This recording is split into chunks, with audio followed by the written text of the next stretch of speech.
چونکہ دین اور اسلام یہ ایک ایسی چیز ہے کہ ماننے والے کم اور مخالفین زیادہ ہوتے ہیں،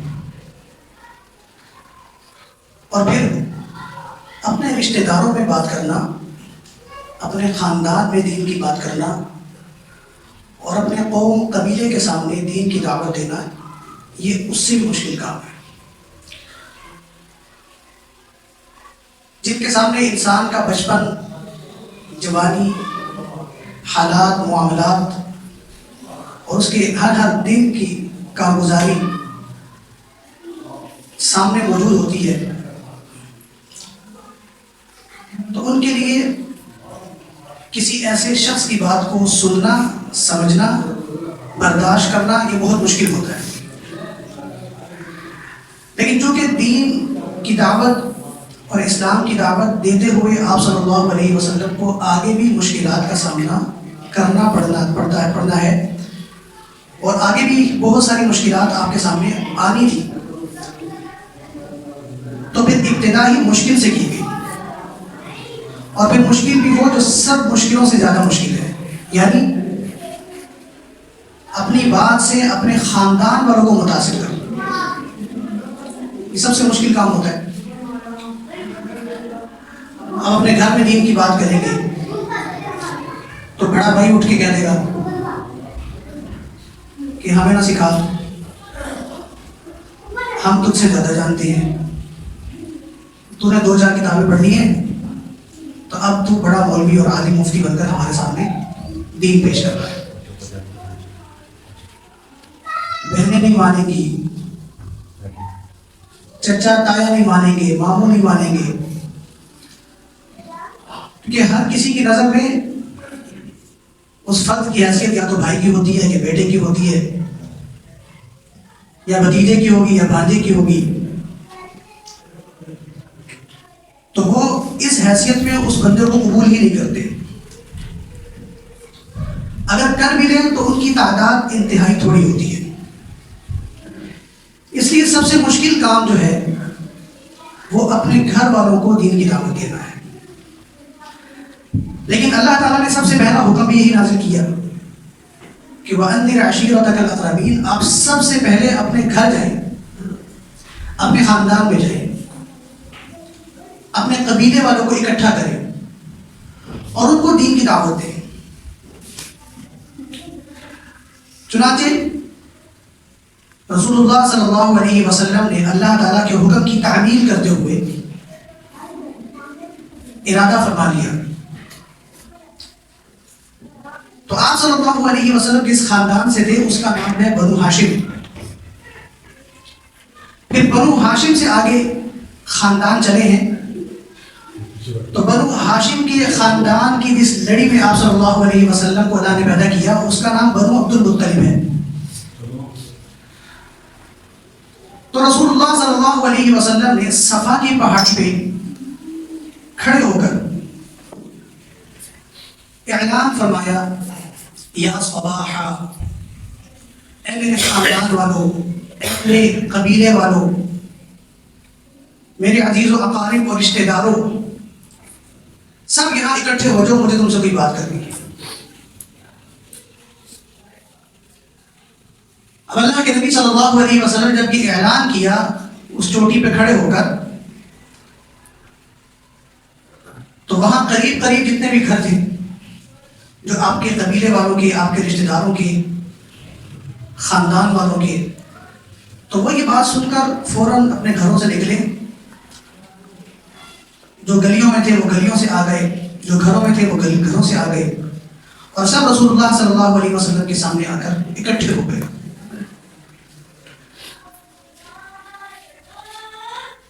جب سارے اکٹھے ہوئے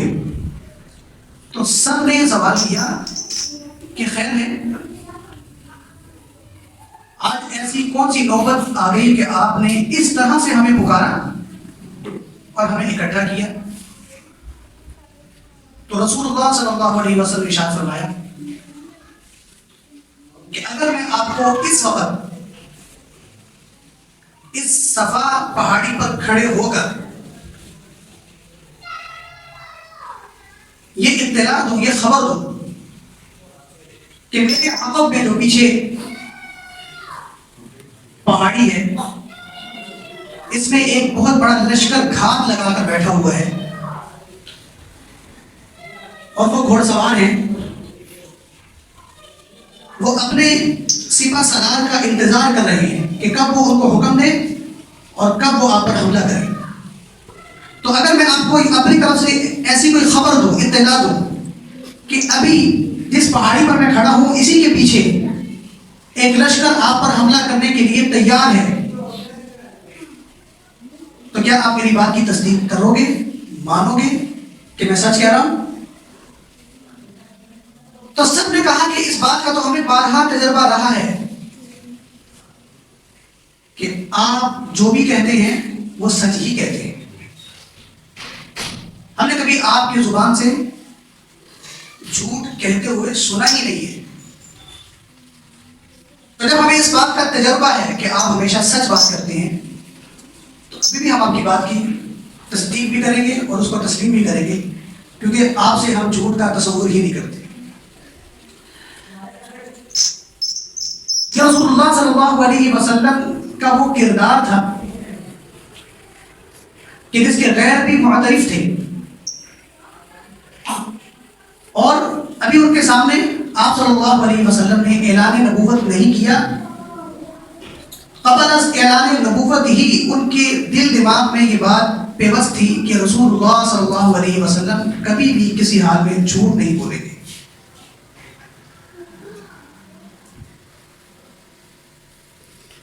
اب رسول اللہ صلی اللہ علیہ وسلم نے یہ اطلاع دی تو سب نے بجٹ زبان ہو کر کہا کہ ہم آپ کی بات کو کی تصدیق کریں گے، آپ جھوٹ نہیں بولتے، ہمیں اس بات کا تجربہ بھی رہا ہے، ہم نے کئی معاملات آپ کے ساتھ کیے ہیں، آپ کے پاس امانت رکھوا دی جائے تو آپ خیانت نہیں کرتے ہیں، معاملات آپ صاف ستھرے کرتے ہیں۔ تو آپ نے پھر ارشاد فرمایا کہ پھر سارے میری بات سنو کہ یا ایھا الناس قولوا لا الہ الا اللہ تفلحوا، کہ میں تم سب کو دعوت دیتا ہوں کہ تم سب لا الہ الا اللہ پڑھ لو، اللہ تعالیٰ تمہیں دنیا اور آخرت میں کامیابی عطا فرمائیں گے۔ اب یہ بات چونکہ ان کے لیے ایک نہیں تھی اور رسول اللہ صلی اللہ علیہ وسلم کے زبان سے تو اور بھی نہیں تھی، اب سب نے یہ بات سنی اور ایک دوسرے کے چہرے دیکھنے لگے کہ یہ کیا ہے کہ آج انہوں نے ہمیں ایک غیر متوقع طریقے سے اکٹھا کیا اور سب کو ایک جگہ پر اکٹھا کیا اور پھر ہم سے تصدیق کروائی اپنی، اور اس کے بعد ہمارے سامنے نبوت کا دعویٰ رکھ دیا۔ سب حیران ہوئے لیکن کسی نے بھی آپ صلی اللہ علیہ وسلم کو کسی طرح کا کوئی برا جملہ نہیں کہا۔ اس تمام اکٹھے ہوئے افراد میں ایک شخص تھا، اس شخص کی زبان سے ایک لفظ نکلتا ہے، تبا لک یا محمد الہذا دعوتنا،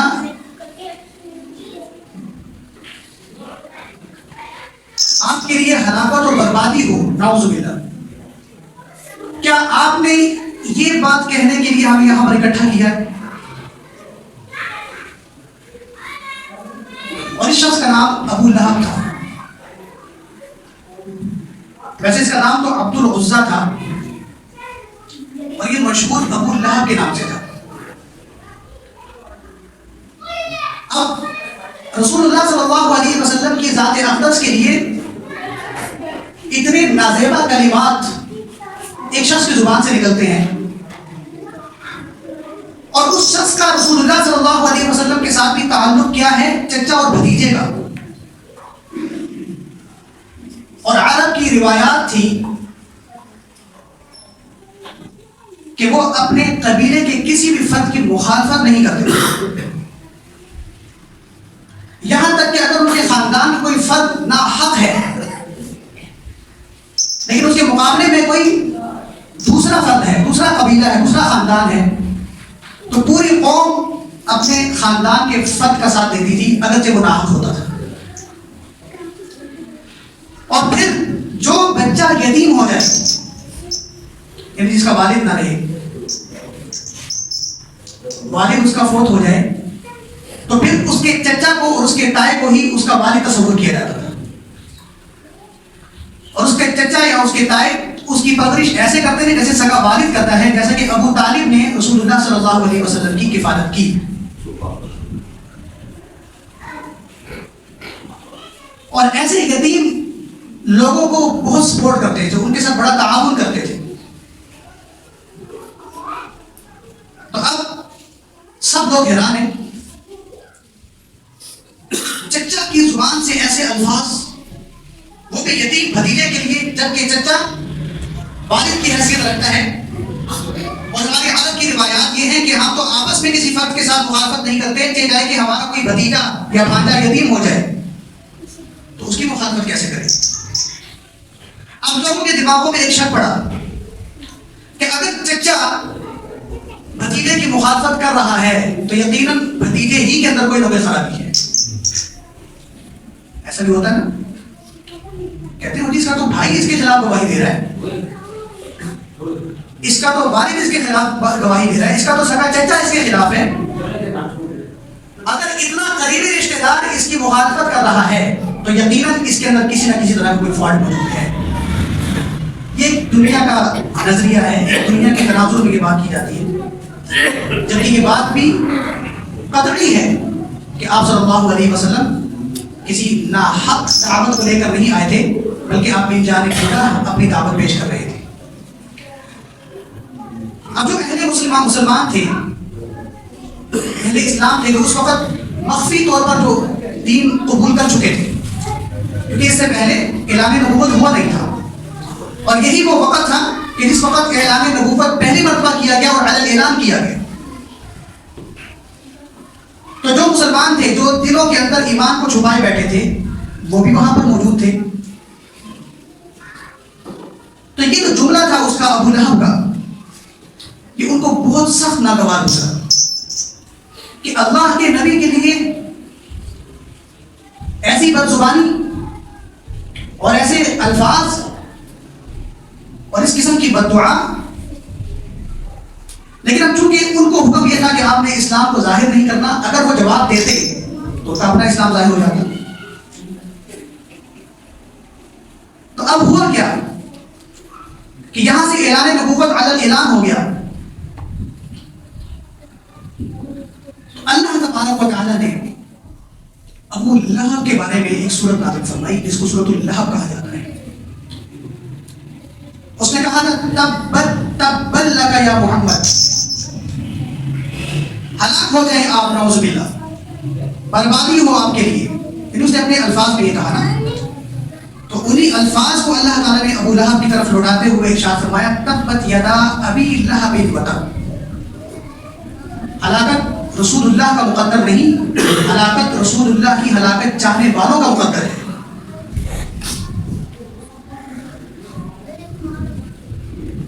اب وہ جو جملہ تھا اس سے نبی علیہ السلام کا کوئی نقصان نہیں ہوا، کیونکہ آپ تو اپنے برحق تھے نا. لیکن اللہ کی طرف سے جو ابو لہب کو لعنت پڑی ہے، اس سے اس کا ہمیشہ ہمیشہ کے لیے نقصان ہو گیا. اب جب پوری صورت اس کے بارے میں نازل ہوئی اور تفصیل سے نازل ہوئی، اس میں اللہ نے اس کی اولاد کا بھی تذکرہ کیا، اس کی بیوی کا بھی تذکرہ کیا جو اس کا ساتھ دیتی تھی اور تعاون کرتی تھی رسول اللہ صلی اللہ علیہ وسلم کو اذیت اور تکلیف پہنچانے میں، اس کا بھی تذکرہ کیا. تو یہ پوری صورت جب نازل ہوئی اور مسلمانوں کی زبانوں تک پہنچی تو ابو لہب نے تو اس پورے مجمع میں صرف بذات خود ایک جملہ کہا تھا، لیکن اب ابو جہل کے لیے جو بددعا کی گئی وہ مسلمانوں کے ایک ایک فرد کی زبان پر ہے اور ان کے بچوں کی زبان پر ہے. تبت یدا ابی لہب وتب. اب چونکہ غرور اور تکبر کا ایک مجموعہ تھا اور یہ مسجد حرام کی کمیٹی کا سرپرست بھی تھا، یعنی جو مسجد حرام تھی نا اس وقت، تو قریش نے اس کی ایک کمیٹی بنا رکھی تھی، اس کمیٹی کا سرپرست بھی یہی تھا. تو علماء نے لکھا ہے کہ اس کی مخالفت کی ایک وجہ یہ تھی کہ چونکہ یقین اس کو بھی تھا کہ رسول اللہ صلی اللہ علیہ وسلم نے جو دعویٰ کیا ہے یہ کبھی جھوٹ نہیں بولتے ہیں، کتابت سچ ہی ہوگا، لیکن مخالفت اس وجہ سے تھی کہ کہیں مسجد حرام کی کمیٹی کی سرپرستی میں سے چھن نہ جائے کہ جب ہم اس کے ماتحت ہو جائیں گے تو پھر ہر طرح کی سرپرستی رسول اللہ کو حاصل ہوگی، تو پھر ہماری سرداری کہاں گئی، ہماری ٹھیکیداری کہاں گئی، ہماری چودراہٹ کہاں گئی۔ ایک کل کا بچہ جس کو ان کی زبان میں وہ کہا کرتے تھے کہ ہمارے اوپر سرپرستی کرے گا، ہمارے اوپر وہ بڑا بن کر آئے گا اور ہمارے فیصلے کرے گا، تو یہ اندر کا عناد اور تکبر تھا جس نے اس کو مجبور کیا کہ وہ حق کے راستے کو قبول کرنے سے انکاری رہا، اور نتیجہ یہ نکلا کہ اللہ تعالیٰ نے اس کو دنیا ہی میں ذلیل و رسوا کر دیا۔ تو اس سے ایک بات یہ بھی علماء نے لکھی کہ کبھی بھی انسان کو حق بات کا پتہ ہوتے ہوئے ضد اور عناد پر اپنی طبیعت کو ایک جگہ پر قائم نہیں رکھنا چاہیے۔ اگر اس کے سامنے حق بات آ گئی ہے تو اب وہ چاہے بڑا ہے، چاہے وہ چھوٹا ہے، چاہے وہ عہدیدار ہے، چاہے وہ مالدار ہے، اس کی جو بھی حیثیت ہے وہ حق کی مخالفت نہ کرے، بلکہ وہ حق کو قبول کرتے ہوئے حق کے ساتھ کھڑا ہو جائے۔ اگر نہیں کھڑا ہوگے تو پھر ایک تصویر پیش کر دی گئی کہ جس طرح حق کو جانتے ہوئے حق کی مخالفت کرنے والے کو اللہ نے دنیا آخرت میں ذلیل و رسوا کر دیا، تو اللہ رب العزت بھی وہی ہیں اور اللہ کے احکام بھی وہی ہیں اور اللہ کی قدرت بھی یہی ہے کہ اگر کوئی آج بھی حق کو جانتے ہوئے حق کی مخالفت کرے گا ضد اور عناد کی وجہ سے، تو اللہ تعالیٰ اس کو ابو لہب کی طرح ذلیل و رسوا کر دے۔ اب اس نے دعویٰ کیا تکبر میں کہ میں اس بد دعا کو کسی طرح سے قبول کرنے کے لیے تیار نہیں ہوں، یعنی جو اللہ تعالیٰ نے بد دعا بدلے میں بھیجی نا، اور اگر ایسا ہوا بھی، مطلب اس کا کہنا تھا اگر ایسا ہوا بھی کہ جو نعوذ باللہ محمد میرے بارے میں کہہ رہے ہیں کہ میرے حصے میں جہنم کی آگ آنے والی ہے، تو کہہ رہا مجھے اس سے کوئی فرق نہیں پڑتا، میرے پاس مال بھی ہے، میرے پاس اولاد بھی ہے، میرے ساتھ شانہ بشانہ کھڑے ہونے والی میری بیوی بھی ہے، اگر اللہ نے میرے ساتھ یہ معاملہ کیا تو میری اولاد اور میرا مال اور میری بیوی مجھے اللہ سے بچا لے۔ اللہ فرمایا ما اغنى عنه ماله وما كسب، کہ آخرت میں نہ آپ کا مال آپ کے کام آئے گا، نہ آپ کی اولاد آپ کے کام آئے گی، نہ آپ کی بیوی آپ کے کام آئے گی۔ اچھا اس کو اولاد پہ فخر کیوں تھا کہنا؟ کیونکہ اس کی اولاد بھی اس کے ہر غلط اقدام میں اس کا ساتھ دیتی تھی۔ جب یہ صورت نازل ہوئی تو اس کے تین بیٹے تھے، ایک کا نام عتبہ تھا، ایک کا نام عتیبہ تھا، ایک کا نام معتب تھا۔ تو عتبہ اور عتیبہ کے نکاح میں رسول اللہ صلی اللہ علیہ وسلم کی دو بیٹیاں تھیں، حضرت رقیہ اور حضرت ام کلثوم رضی اللہ تعالی عنہما، لیکن ان کی رخصتی نہیں ہوئی تھی، صرف نکاح ہوا تھا۔ تو اب بدلے میں اس نے اپنی اولاد سے کہا کہ جب میں نے تمہارا نکاح کیا تھا اس وقت تک میری محمد کے ساتھ اس حد تک دشمنی نہیں تھی، لیکن اب چونکہ دشمنی اس حد تک بڑھ گئی ہے کہ میری ذات کو نشانہ بنایا گیا ہے اور میرا نام لے کر وہ اپنی بددعائیں کروا رہا ہے، تو اب جب تک تم رسول اللہ کی بیٹیوں کو طلاق نہیں دو گے میں تب تک تم سے اپنا رشتہ قائم نہیں رکھ سکتا۔ چنانچہ یہ منظر بھی دنیا نے دیکھا کہ اس دین کی خاطر، جس کو آج ہم مولویوں کی باتیں کہتے ہیں اور ایک پرانے زمانے کی باتیں کہتے ہیں، اور جس کو آج بھی قبول کرنے کے لیے مسلمان تیار نہیں ہے، یہ وہی دین ہے۔ اسی دین کی خاطر جناب رسول اللہ صلی اللہ علیہ وسلم کی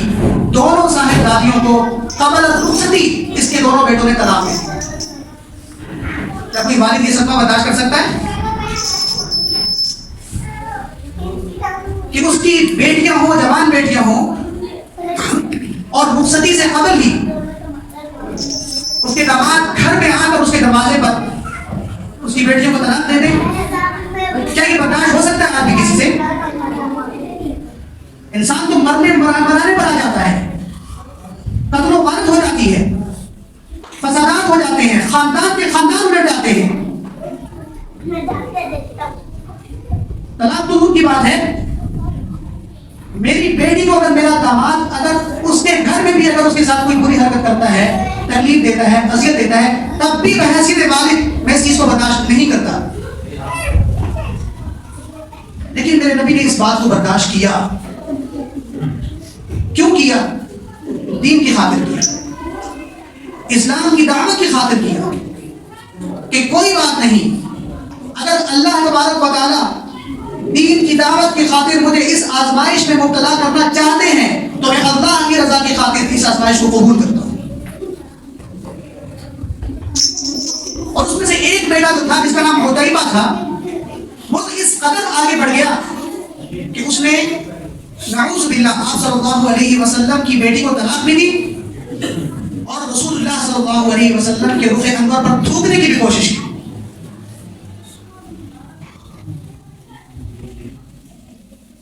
جس پر اللہ کے نبی کی زبان سے بد دعا نکلی، اللہم سلط علیہ کلبا من کلابک، اے اللہ میں تجھ سے دعا کرتا ہوں کہ جس نے میرے ساتھ یہ بدتمیزی کی ہے تو اپنے کتوں میں سے کوئی کتا اس پر مسلط کر دے۔ چنانچہ ایسا ہی ہوا کہ یہ اپنے ہی والد کے ساتھ ایک تجارتی سفر پر جا رہا تھا، راستے میں ایک جنگل میں پڑاؤ ڈالا۔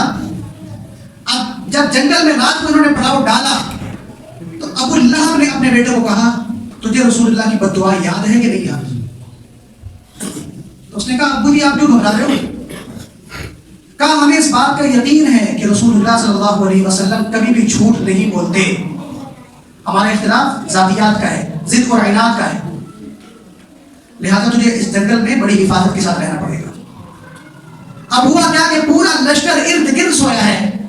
اور پھر درمیان میں سامان رکھ کر پھر اس کے اوپر حذیفہ کو لٹایا۔ جب سارا لشکر سو گیا تو جنگل سے ایک شیر نکلتا ہے اور وہ سب کو سونگتا ہے، سونگتے سونگتے وہ دیکھتا ہے کہ اسی سامان کے اوپر بھی ایک بندہ پڑا ہوا ہے، تو وہ اوپر چھلانگ مار کر اس کو اسی وقت نوچ کر چلا جاتا ہے۔ رسول اللہ صلی اللہ علیہ وسلم کی بد دعا پوری ہو جاتی ہے کہ اللہ نے اپنے درندوں میں سے ایک درندہ اس پر مسلط کیا۔ تو نتیجہ یہ نکلتا ہے کہ جو بھی دین یا اہل دین کے مقابلے میں آئے گا، اللہ رب العزت اس کو دنیا میں بھی ذلیل کریں گے، اللہ اس کو آخرت میں بھی ذلیل کریں گے، یہاں تک کہ اللہ دنیا میں اس کو قابل نفرت بنا دیتے ہیں۔ آپ مجھے بتائیں آج کوئی آپ کو فرعون سے محبت کا دعوے دار ملے گا؟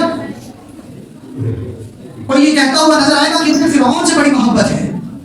مجھے نمرود سے بڑی محبت ہے، مجھے قارون سے بڑی محبت ہے؟ نہیں کہتا ہوا نظر آئے گا۔ کیوں؟ اس لیے کہ فرعون نے حضرت موسیٰ کے مقابلے میں اپنے آپ کو پیش کیا تو اللہ نے اس کو اور اس کی لاش کو بھی قابل نفرت بنا ڈالا۔ نمرود نے حضرت ابراہیم علیہ السلام کا مقابلہ کیا تو اللہ نے اس کو بھی قابل نفرت بنا ڈالا۔ قارون کو اللہ نے قابل نفرت بنا ڈالا، اور ابو لہب کو اللہ نے کس طرح سے قابل نفرت بنا ڈالا کہ غزوہ بدر کے 7 دن کے بعد اس کی ہلاکت ہوتی ہے، اور وہ ہلاکت کس طرح سے ہوتی ہے کہ اس کو ایک طاعون کی گلٹی نکلتی ہے، یعنی جس کو آپ کینسر کہہ سکتے ہیں، اس کے پورے جسم کو اس نے گلا بھی دیا اور اس کے اندر بدبو بھی پیدا کر دی۔ اور جس اولاد کو اس نے کہا تھا کہ اگر مجھے جہنم میں ڈالا گیا تو میری اولاد مجھے کیا کر لے گی؟ بچا لے گی، اسی اولاد نے ایک نوکر ہائر کیا، ملازم ہائر کیا، اور انہوں نے کہا کہ ہم اپنے باپ سے شدید نفرت کرتے ہیں کہ اس کے جسم سے بھی بدبو آتی ہے اور یہ کتوں کی طرح چیختا ہے رات کو، ہمیں اس سے الجھن ہوتی ہے، ہم آپ کو کچھ پیسے دیتے ہیں، آپ اس کی خدمت کریں، دوائی دیں اس کو۔ چنانچہ جب اسی طاعون کے مرض میں اس کی ہلاکت ہوئی ہے تو اب اس کی اولاد بھی اس کو قبر میں اتارنے کے لیے تیار نہیں تھی، یہاں تک کہ اسی غلام نے ایک لکڑی کے ساتھ مار مار کے اس کو جو ہے وہ زمین کے گڑھے میں گرا کر بند کر دیا۔ یہ اس کا انجام تھا جو دنیا نے دیکھا ہے کہ جس نے اللہ کے نبی کی، دین کی اور اہل دین کی مخالفت کی، اور مخالفت میں اس قدر بڑھ گیا کہ ضد اور عناد کی وجہ سے اس نے اس قدر ظلم اور جبر ڈھا دیا، تو اللہ نے صرف اس کو دنیا ہی میں قابل نفرت نہیں بنایا بلکہ اس کی لاش کو بھی اللہ نے قابل نفرت بنا دیا۔ اس لیے کبھی بھی ہمیں